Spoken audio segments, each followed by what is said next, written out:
Muslim man harassed by security, then buys the entire shopping mall. How will this story turn out? To find out, watch the video to the end.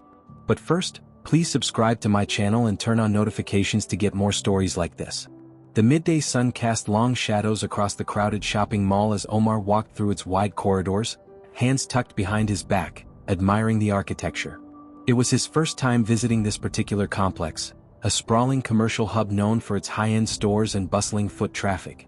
He had dressed in his usual attire, a traditional beige thobe and a kufi cap, proudly representing his heritage as he strolled past stores displaying luxury watches, designer clothing and gourmet treats. He barely took notice of the eyes following him. The subtle glances, the wary expressions, he had grown accustomed to them. Some people had a way of looking at him like he didn't belong, like he was an outsider in a place where he should feel as welcome as anyone else. But Omar had long since learned to ignore it. Today, however, the discomfort in the air felt heavier. As he reached the atrium, where an elegant fountain bubbled softly, he noticed a security guard near one of the storefronts, whispering into his radio. Another guard, standing at the opposite end of the mall, locked eyes with him before walking toward him with a determined pace. Omar sighed inwardly. He knew where this was going. The first guard, a burly man with a rigid posture, approached and cleared his throat. "Sir, we've received a report about a suspicious individual loitering around the premises. Would you mind answering a few questions?" Omar raised a brow. "Suspicious? I'm just walking through the mall, same as everyone else." The second guard, a younger man with sharp features, scoffed. "We've had complaints? Complaints from whom?" Omar asked, crossing his arms. The first guard's lips pressed into a thin line. "That's confidential information." Omar let out a slow breath. He knew this game.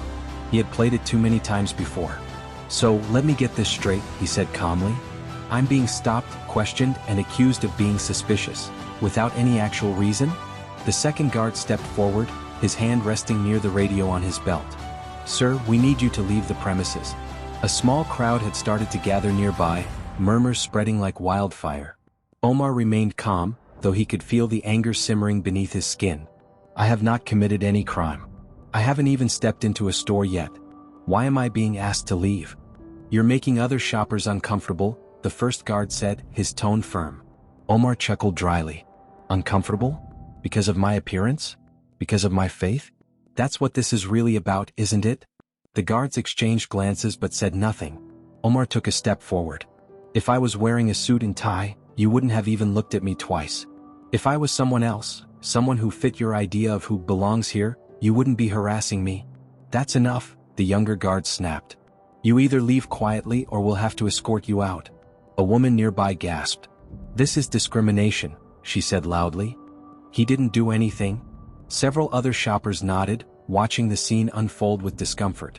Omar shook his head. "Go ahead," he said, lifting his hands slightly. "Escort me. Let everyone see how you treat people like me." Before the guards could act, a deep voice cut through the tension. "I'd like to know exactly why my business partner is being harassed." The crowd turned, and the security guards froze as a sharply dressed man in a tailored navy suit stepped forward. His presence commanded attention, his neatly groomed beard giving him an air of authority.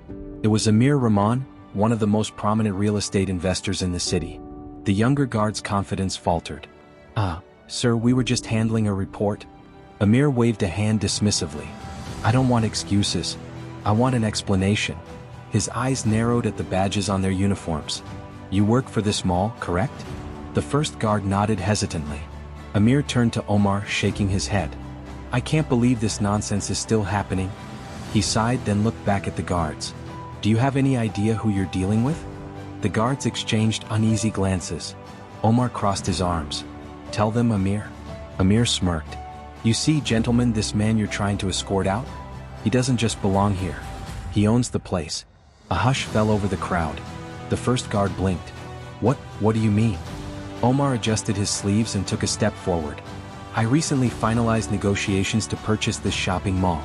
As of next week, I will be its new owner." The younger guard's face drained of color. That can't be."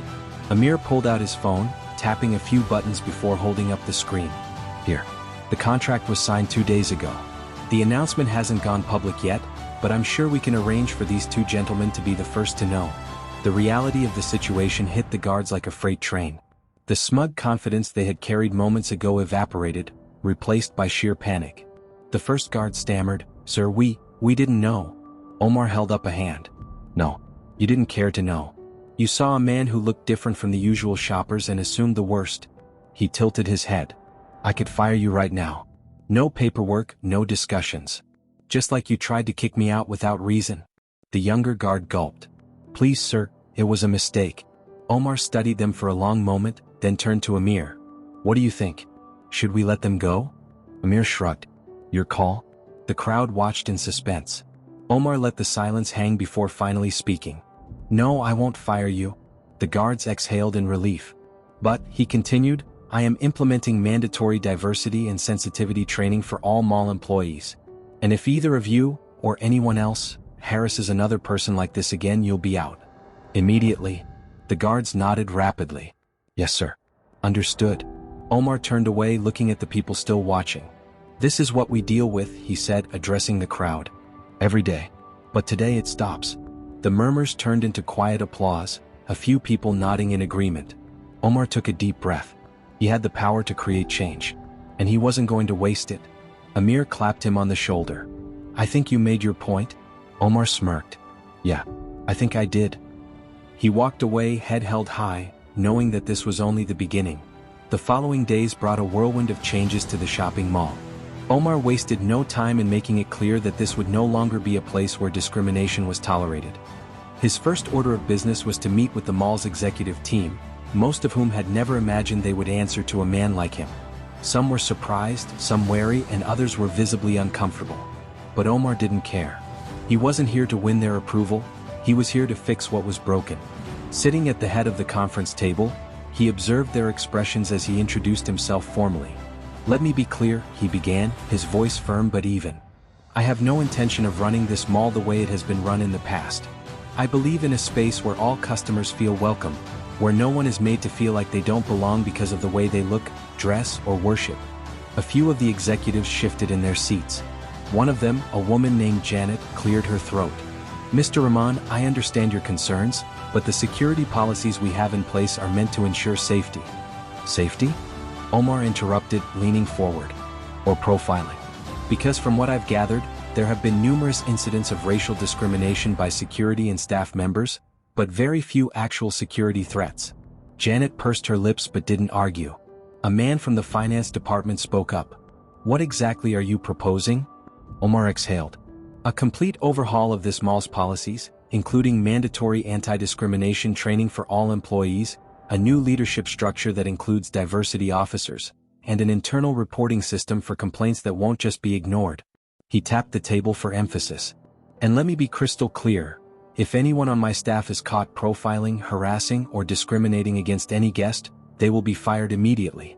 No warnings. No second chances." Silence filled the room. One of the older executives, Richard, chuckled dryly. "That sounds ambitious." Omar turned his gaze to him. "Do you have a problem with it?" Richard shrugged. "It's just unrealistic. You can't expect to change everything overnight." Omar nodded slowly. "You're right. Change takes time. But resistance to change?"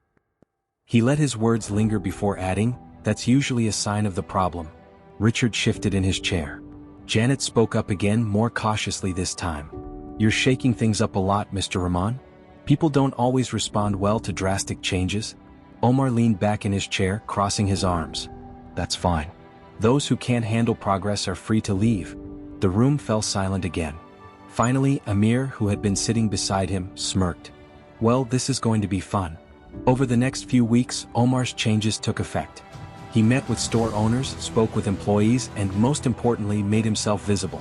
He wanted people to see that the new owner of this mall wasn't just some invisible figure pulling strings from an office. He was present. He listened. And he took action. The security staff received their first round of diversity training, and already some of them had resigned, unwilling to go through it. Omar didn't bat an eye at their departures. The mall didn't need people who weren't willing to be part of the solution. The most dramatic moment came when he was conducting a surprise walkthrough of the property. As he stepped into one of the mall's high-end stores, he noticed a tense exchange happening near the entrance. A young black teenager, probably no older than 16, stood awkwardly by the store's front, his hands shoved into the pockets of his hoodie. The store manager, a woman in her 40s, was eyeing him suspiciously while subtly gesturing to security. Omar watched for a moment then walked over. "Is there a problem here?" he asked, his voice neutral. The store manager blinked, caught off guard. "Oh, Mr. Rahman. I didn't realize you were here." "I am," he replied simply, then glanced at the security guard who had just arrived. "What's going on?" The manager hesitated, then gestured toward the boy. "He's been hanging around for a while. He hasn't bought anything." The boy's eyes widened. "I was just looking." Omar nodded, then turned back to the manager. "And?" The woman frowned. "Well, we've had issues with shoplifters before and—" Omar raised a hand, cutting her off. "Did he steal something?" "No, but—" "So he's guilty of browsing?" The manager's mouth opened and closed, but no words came out. Omar exhaled. "I suggest you learn to differentiate between a potential customer and an actual thief. Otherwise, you won't be managing this store much longer." The woman paled. "Ah, yes, sir. Understood." Omar turned to the boy, offering a small nod. "Take your time. Let me know if you need anything." The teen nodded slowly, looking both grateful and stunned. As Omar walked away, Amir fell into step beside him, grinning. "You really don't take a day off, do you?" Omar smirked. "No. And neither should anyone else."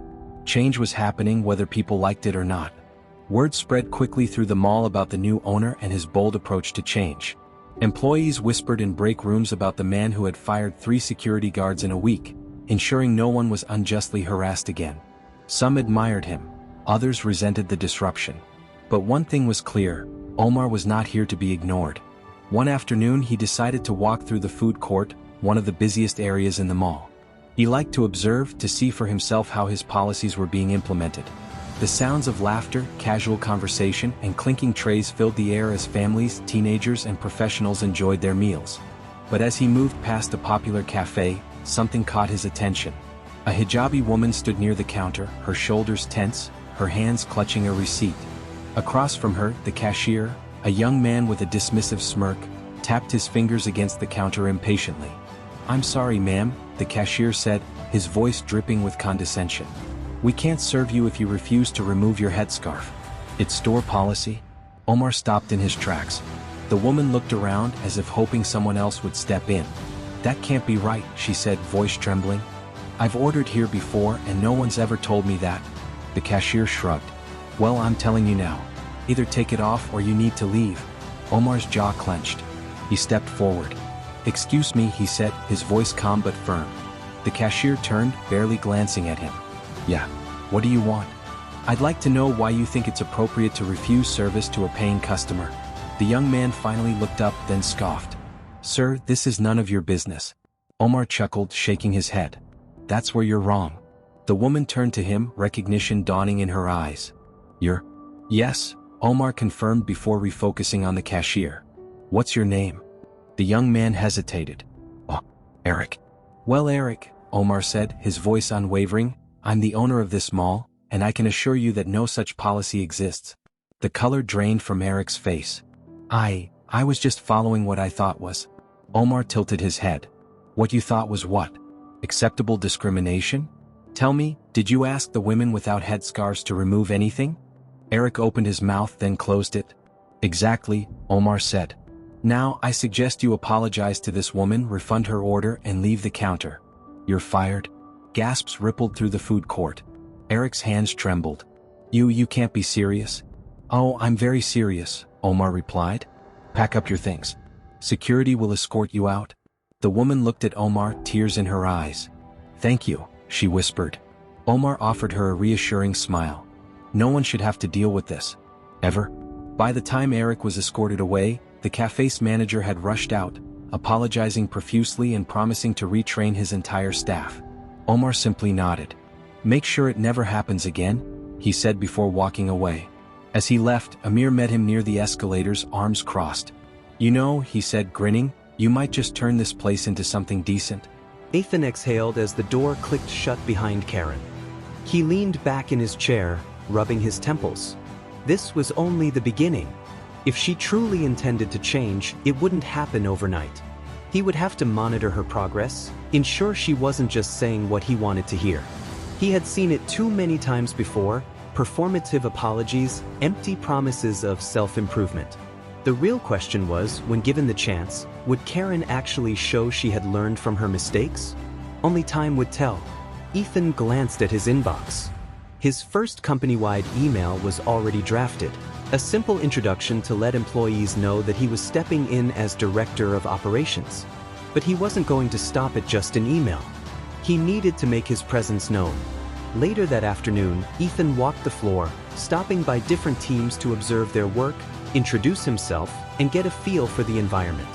Most employees were friendly, but hesitant. They had seen leadership changes before, and none of them had lasted long enough to make an impact. But Ethan wasn't just another temporary fix. He planned to stay. As he approached the marketing department, he caught sight of a small group huddled near a break area, whispering. At the center of the discussion? Karen. I can't believe she's still here, a young woman whispered. I heard she got called into the new guy's office, another added. Figured she'd be gone after that. Ethan remained out of sight for a moment, listening. I mean, it's not like she's ever faced consequences before, one of them sighed. She's been doing this for years. Ethan frowned. So the problem had been even bigger than he thought. Satisfied that he had heard enough, he stepped forward. The group immediately went silent when they saw him. Ethan smiled.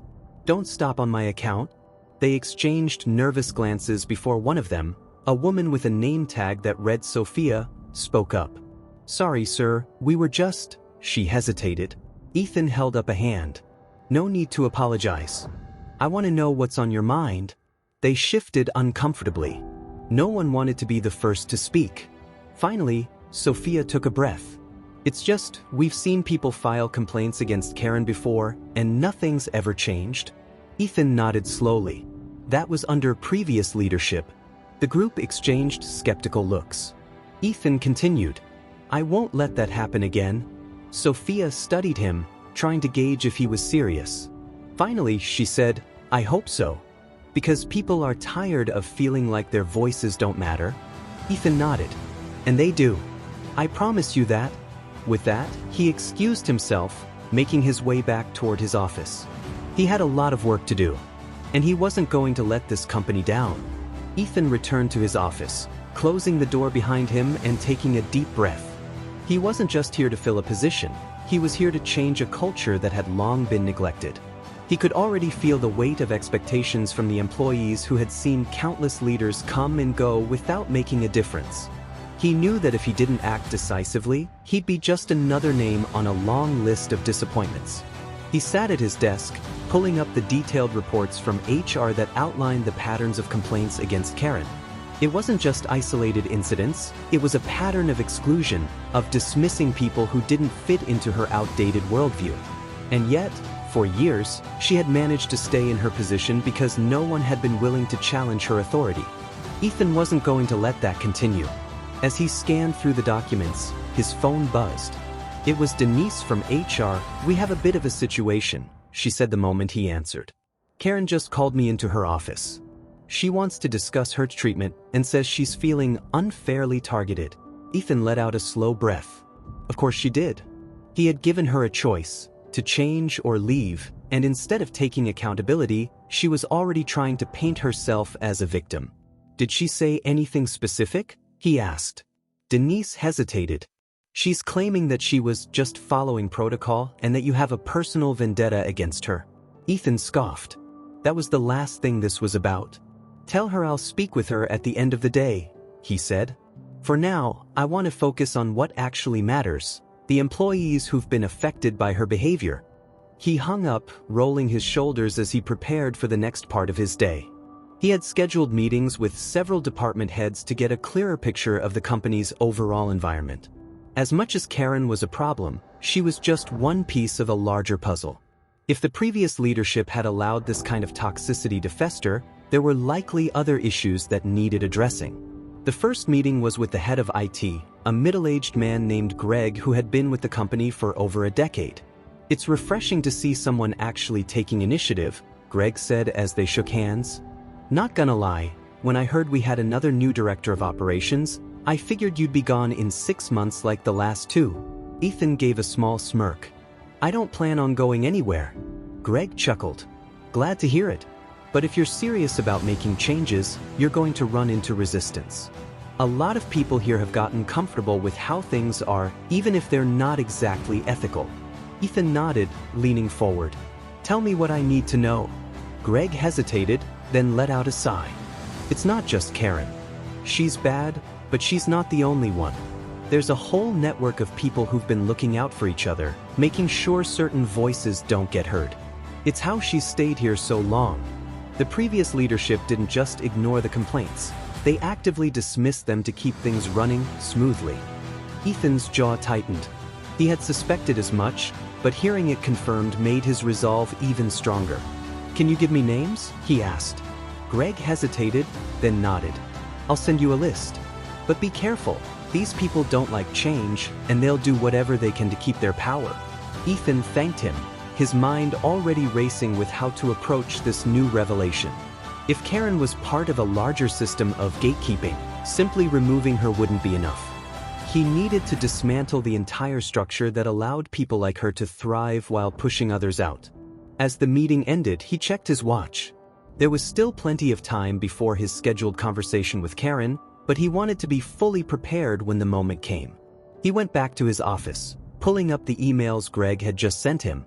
It was a list of names, mid-level managers, senior staff members, and even a few executives who had consistently blocked diversity initiatives and ignored harassment complaints. Ethan leaned back in his chair, exhaling slowly. This was bigger than he thought. But that didn't mean it was impossible. He just had to be smart about how he handled it. When he arrived at the security office, he found a familiar face, Frank, the guard who had been removed after harassing the Muslim father and his daughter. His face was red with anger and his hands were clenched into fists. You got a lot of nerve, Frank spat as soon as he saw Omar. Omar crossed his arms. And you had a lot of nerve abusing your authority. So what do you want? I want my job back, Frank growled.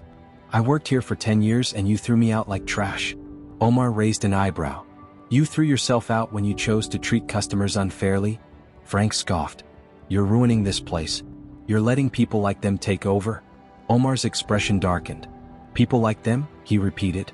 You know what I mean, Frank muttered, shifting on his feet. Omar took a deep breath, keeping his temper in check. Listen, Frank. I'm going to say this once. This mall is a place for everyone. You didn't lose your job because of politics or personal beliefs.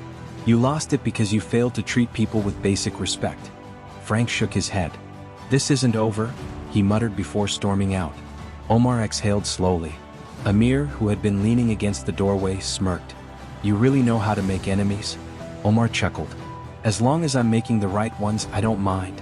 They walked out of the security office together, and as they did, Omar spotted a familiar face. A young girl, the daughter of the man Frank had harassed. She was standing by a toy store, pointing at something through the glass. Her father noticed Omar and smiled. Mr. Rahman, he greeted warmly. Omar smiled back. How's everything been? Better, the man admitted. It's strange, this place actually feels welcoming now. That's the goal, Omar said. The little girl tugged on her father's sleeve. Baba, can we get the doll? The father hesitated. Maybe next time, Habibti? Omar knelt down beside her. Would you let me buy it for you? He asked. Her eyes widened. Really? Her father shook his head. Mr. Rahman, that's not necessary. I insist, Omar said. Minutes later, the little girl walked out of the store with her doll, beaming. As she hugged it tightly, Omar couldn't help but feel a deep sense of fulfillment. Amir nudged him. See? You're not just building a business. You're building something real. Omar nodded. And we're just getting started? Weeks turned into months, and the transformation of the mall became the talk of the town. Customers who had once avoided the place now returned, praising the newfound sense of inclusivity. The media picked up on the story, interviewing employees who spoke about how the work environment had improved. Even businesses within the mall saw an increase in foot traffic. What was once a decaying commercial hub had turned into a thriving center for the community. Omar, however, remained focused. He knew that change wasn't just about making headlines, it was about sustaining a new culture. And as expected, not everyone was thrilled with the shift. One afternoon, while he was reviewing sales reports in his office, Amir knocked on the door, his expression unreadable. You're gonna want to see this. Omar put down his pen and followed Amir out onto the main floor. A small crowd had gathered near one of the mall's largest stores, murmuring among themselves. In the center of it all stood an older man in a business suit. His expression one of barely contained fury. Omar's stomach sank. He knew who this was. Mr. Stanton, the previous owner of the mall. You? Stanton's voice rang out the moment he spotted Omar. Omar squared his shoulders and approached. Mr. Stanton, what brings you here? Stanton scoffed. Cut the act. I came to see what you've done to my property. Omar raised an eyebrow. Your former property? The older man's lips curled into a sneer. You think turning this place into some kind of charity is going to make it successful? You're out of your depth, kid. Omar smiled coolly. You mean the increased revenue? The foot traffic at an all-time high? The tenant satisfaction through the roof? He gestured toward the bustling mall around them. This place is more alive now than it ever was under your management. Stanton's jaw tightened. That's temporary. You can't run a business on good intentions. Omar tilted his head. No, but you can run it on respect. Something you never understood. A few of the gathered employees nodded, murmuring in agreement. Stanton's eyes narrowed. Mark my words, Rahman, this won't last. You'll run this place into the ground. Omar didn't flinch. I guess we'll see. Stanton held his gaze for a long moment before shaking his head in disgust. Enjoy your little experiment while it lasts, he muttered, turning to leave. As he walked away, Amir leaned in. Well, that was dramatic. Omar exhaled. He'll be back. No doubt. Amir smirked. But next time he won't be coming in here with the upper hand. Omar watched Stanton disappear into the crowd, his mind already focused on the next steps. He had come too far to let someone like Stanton rattle him. He turned back to his employees. All right people, show's over. Let's get back to work. The crowd dispersed, but the energy in the air remained. They had seen the confrontation. They had seen Omar stand his ground. And more importantly, they had seen that he wasn't going anywhere. As the weeks passed, Omar's confidence in his vision only grew stronger. The mall was thriving, and the community had embraced the changes he had implemented. But he knew that his job was far from over. The real test wasn't just about revitalizing the mall, it was about making sure the change was permanent. One evening, as he was locking up his office, he heard raised voices coming from the food court. He frowned and made his way over, his footsteps quickening when he recognized one of the voices. It was Amir. When he arrived, he saw Amir standing face to face with a middle-aged man in a well-tailored suit. The man's posture was rigid, his face red with barely contained anger. Several employees stood nearby, watching the exchange with tense expressions. What's going on? Omar asked, stepping between them. Amir exhaled sharply, his fists clenched at his sides. This guy, he gestured toward the man, is one of the property investors who used to own shares in the mall before you bought it. Omar turned to the man. And what's the problem?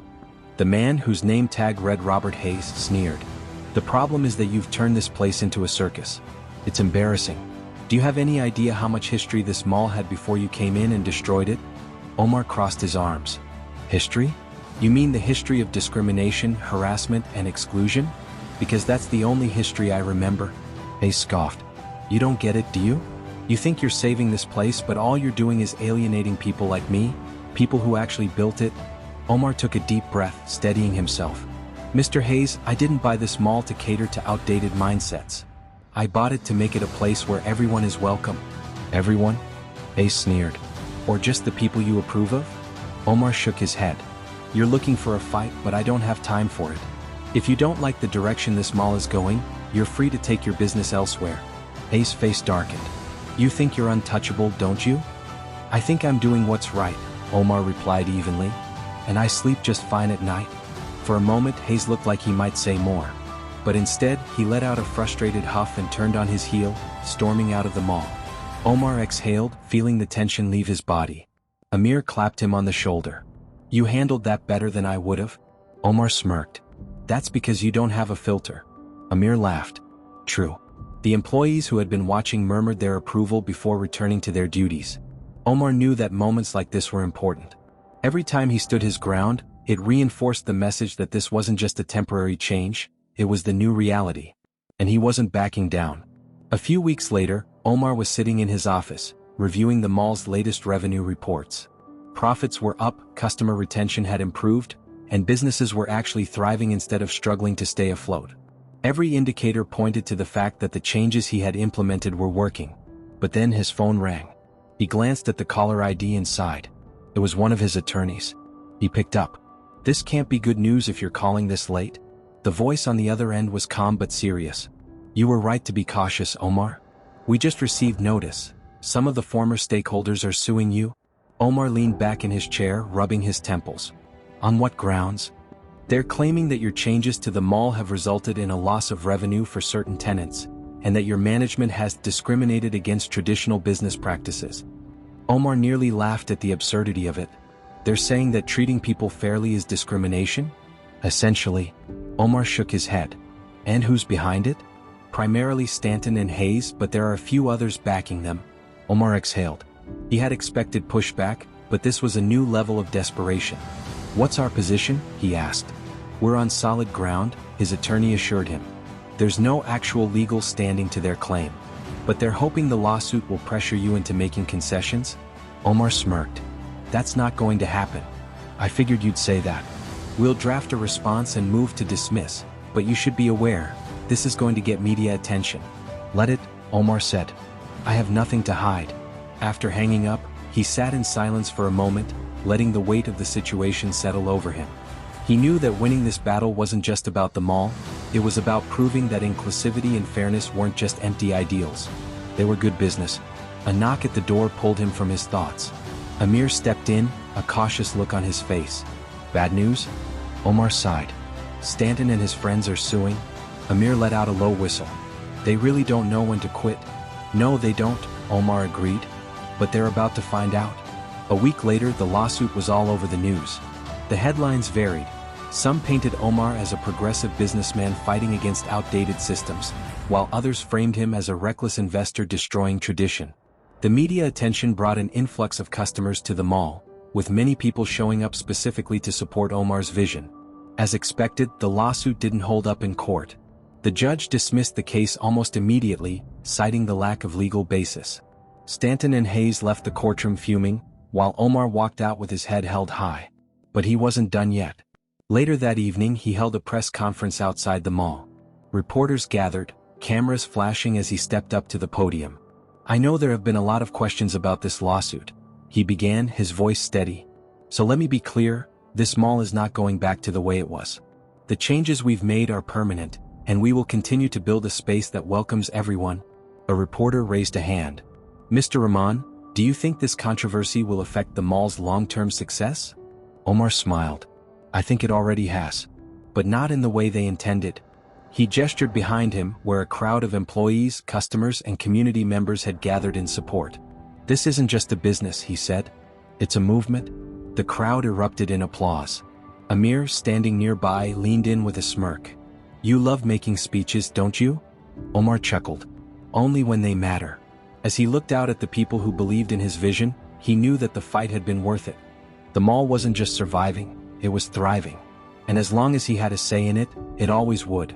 A few months later, the impact of Omar's leadership had reached far beyond the mall itself. Business publications started writing about his success, citing it as an example of modern, inclusive management. Other business owners reached out, asking for advice on how to replicate his model. His inbox was flooded with messages from people thanking him for creating a space where they finally felt welcome. But, as always, success came with new challenges. One afternoon, while Omar was making his usual rounds through the mall, he noticed a group of men in suits standing near the central plaza. They weren't customers, and they certainly weren't casual visitors. Something about them felt off. Amir noticed them too. "You seeing this?" he murmured. Omar nodded. "Yeah. Let's find out what they want." As they approached, one of the men turned and smiled. It wasn't a friendly smile, it was the kind of smile that concealed something more. He stepped forward and extended a hand. "Omar Rahman, correct?" the man said smoothly. Omar shook his hand, keeping his expression neutral. "That's me." "And you are?" "Daniel Cartwright. I represent a group of investors who are interested in what you've done here." Omar crossed his arms. "That's so?" Cartwright nodded, glancing around. "You've made quite the name for yourself.